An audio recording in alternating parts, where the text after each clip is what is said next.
pengantin.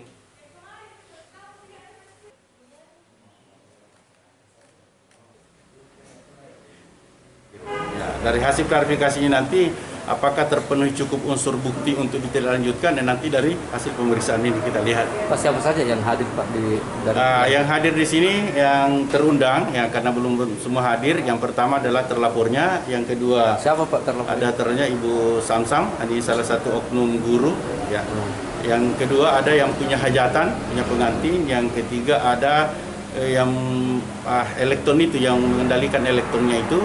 Yang selanjutnya ada saksi-saksi yang ikut berjoget di dalam video itu.